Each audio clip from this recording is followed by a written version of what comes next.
एक दिन राजकुमार सिद्धार्थ अपने चचेरे भाई देवदत्त के साथ जंगल में घूमने के लिए गए। जहां सिद्धार्थ कोमल हृदय का बालक था, वही देवदत्त झगड़ालू व कठोर स्वभाव का था। सिद्धार्थ की सभी प्रशंसा करते थे, देवदत्त की कोई प्रशंसा नहीं करता था। इसलिए देवदत्त मन ही मन सिद्धार्थ से जलता था।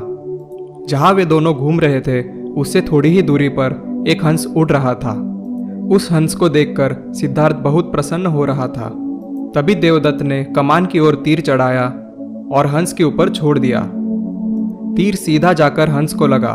वह घायल हो गया और छटपटा कर नीचे गिर पड़ा। यह देखकर सिद्धार्थ दौड़कर उस हंस के पास गया और उसे उठा लिया। उसने हंस के घायल शरीर से बह रहे खून को साफ किया और उसे पानी पिलाया। तभी देवदत्त वहां आ पहुंचा। उसने क्रोध से सिद्धार्थ की ओर देखा और बोला, इस हंस को चुपचाप मुझे दे दो। इसे तीर मारकर मैंने नीचे गिराया है। नहीं, सिद्धार्थ ने हंस की पीठ सहलाते हुए उत्तर दिया, मैं इस हंस को तुम्हें नहीं दे सकता। तुम निर्दयी हो, तुमने इस हंस पर तीर चलाया है। यदि मैं इसे न बचाता तो इस बेचारे की जान चली जाती। देखो सिद्धार्थ, देवदत्त उसे घूर कर बोला, यह हंस मेरा है। इसे तीर मारकर मैंने नीचे गिराया है। इसे चुपचाप मुझे दे दो। यदि नहीं दोगे तो मैं राज दरबार में जाकर तुम्हारी शिकायत करूंगा। सिद्धार्थ ने उसे हंस देने से साफ मना कर दिया। फिर देवदत्त राजा शुद्धोधन के दरबार में जा पहुंचा और सिद्धार्थ की शिकायत की। राजा शुद्धोधन ने उसकी शिकायत को ध्यानपूर्वक सुना और सिद्धार्थ को दरबार में बुलाया। कुछ ही देर में सिद्धार्थ हंस को लेकर राज दरबार में उपस्थित हो गया। राज दरबार के ऊंचे सिंहासन पर राजा शुद्धोधन बैठे थे। आसपास के नीचे आसनों पर राजमंत्री तथा अन्य पदाधिकारी बैठे थे। कई सैनिक हथियार लेकर द्वार के निकट खड़े थे। शुद्धोधन के संकेत करने पर देवदत्त सिर झुकाकर बोला, महाराज, जो हंस इस समय सिद्धार्थ के पास है वह मेरा है। इसे मैंने तीर मारकर पृथ्वी पर गिराया था। सिद्धार्थ ने इसे उठाकर इस पर अपना अधिकार बना लिया।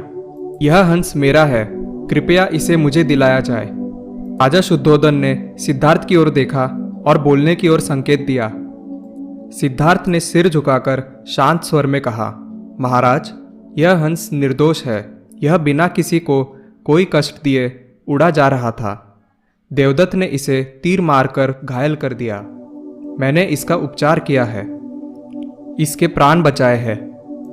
मैं समझता हूं कि प्राण लेने वाले से अधिक प्राण बचाने वाले का अधिकार होता है। मैं आपसे प्रार्थना करता हूं कि यह हंस मेरे पास ही रहने दिया जाए।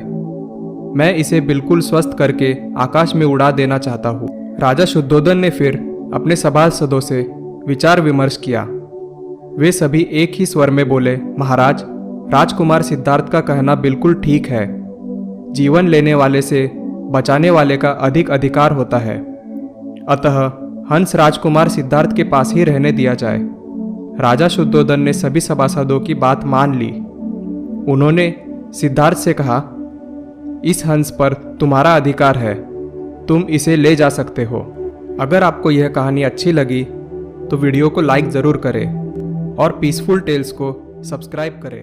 धन्यवाद।